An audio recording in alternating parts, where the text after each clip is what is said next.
안녕하세요. 한주원입니다. 오늘은 조금 무거운 주제지만 최대한 차분하게 말씀드리고자 합니다. 최근 국제 정세를 깊이 보시는 분들이라면 느끼시겠지만 대만 해협을 둘러싼 긴장이 갈수록 심상치 않습니다. 오늘은 중국이 대만을 향한 군사적 행동을 어쩔 수 없이 선택하게 되는 가상의 시나리오를 조심스럽게 설명드리겠습니다. 선동이 아니라 냉철한 현실 인식을 위한 논의입니다.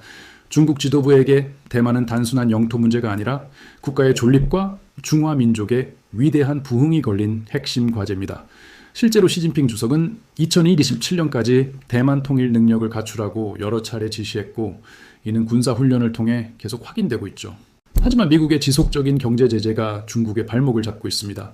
2016년 1월 미국은 첨단 반도체에 높은 관세를 매기고 고성능 AI 칩의 중국 수출을 사실상 막아버렸습니다.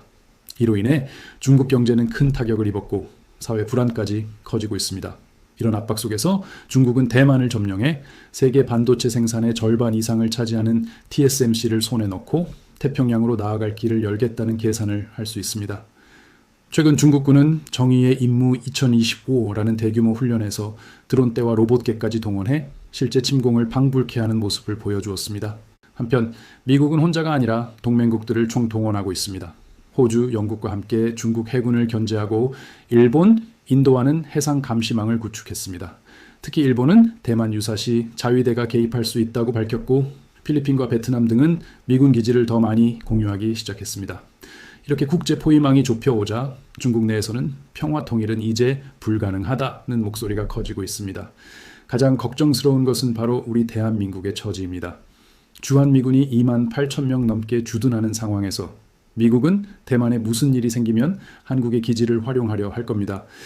최근 주한미군 사령관도 한국이 단순한 한반도 방어를 넘어 아시아 전체의 전략적 핵심 기지라고 강조했습니다. 만약 중국이 대만 침공을 감행하면 북한은 이 틈을 타 미사일 도발이나 국지전을 벌일 가능성이 매우 높습니다.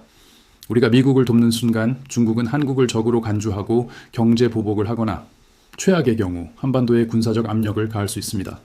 한반도와 대만에서 동시에 전쟁이 터지고 미중 간 핵대치로 이어지는 제3차 세계대전의 도화선이 될 수도 있는 끔찍한 상황입니다. 이 시나리오는 현재 벌어지고 있는 군사훈련, 경제 제재, 동맹 움직임을 바탕으로 한 가정입니다. 경제적 압박과 국제적 고립이 계속된다면 그들이 어쩔 수 없는 선택으로 치닫는 가능성을 완전히 배제할 수는 없습니다. 불안하게 들리실 수 있겠지만 이것이 바로 우리가 마주한 냉정한 현실입니다. 앞으로도 이런 중대한 사안들을 객관적이고 차분하게 전해드리겠습니다. 건강 유의하시고 오늘도 평안한 하루 되시길 빕니다. 감사합니다.